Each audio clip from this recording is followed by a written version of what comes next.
We were childhood friends, running a trucking business together. A net profit of over $350,000 a year. At the end of year split, he tossed me an envelope with $8,000 cash. Buddy, he said, you don't own the rig. This is for your trouble. I looked at him and his wife, celebrating their new BMW and their new house, and I smiled as I took the money. What he didn't know was that over the years, I hadn't just memorized every route, I had gotten to know every single client. The day I rolled up in my own tractor trailer and snatched his biggest contract right from under him, he completely lost his mind. Rick shoved a thick envelope into my hand and clapped me on the shoulder. Mark, my man, it's been a long year. His voice was thick with booze and a condescending sort of charity. I squeezed the envelope. It wasn't thin, but it wasn't fat either. The bills inside were so crisp they felt sharp. Rick, what's this? $8,000. A little something for your trouble. He grinned, showing off teeth stained yellow from years of smoking and drinking. It was a good year. We cleared $350,000, net. You don't have a truck in the game, you're just riding along, so that's a damn good piece of change for you. 350,000. 8,000. The two numbers exploded in my head, leaving a dull ringing in their wake. My heart plummeted, a lead weight in my chest. His wife, Brenda, clung to his arm, dangling the keys to a brand new BMW. The blue and white logo seemed to burn into my eyes. Mark, you just keep working hard for my Rick next year, and we'll take care of you.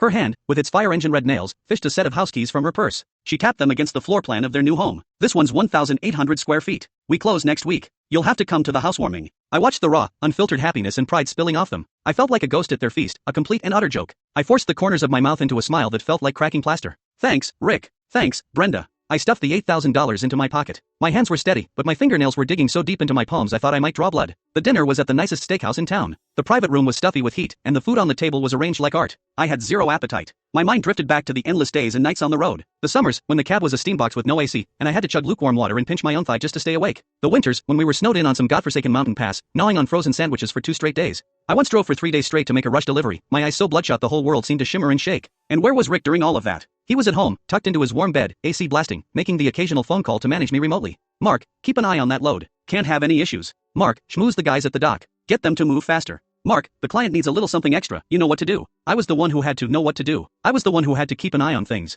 I was the one changing tires in a blizzard and laying down planks in the mud. And he was the boss, reaping all the rewards. All because the title of that tractor trailer had his name on it. Here, Mark, have some lobster. You need to put some meat on your bones. You're all skin and bones from the road, Brenda said, dropping a piece into my bowl with the kind of pity you'd show a distant, poor relative. Yeah, trucking's a tough life, Rick chimed in, taking a sip of his whiskey. But that's what being a man is about. You gotta have something to strive for. His something to strive for was the BMW key fob in his hand and the new house keys in his wife's. My something to strive for was the $8,000 in my pocket. My trouble money. I kept my head down, pushing rice around my bowl, saying nothing. Every grain felt like sand scratching my throat. Humiliation and rage churned in my gut like molten iron. 4 years. We'd been partners for 4 years. Every route, every client, every way station attendant with a bad attitude, I knew them all. I'd learned them through sweat and sleepless nights. I had an encrypted file on my phone. In it were the contact details for every single client. Their shipping schedules, their bottom line prices, even what brand of cigars they liked or what kind of coffee they drank. Rick knew none of this. He just knew how to watch the numbers climb in his bank account each month.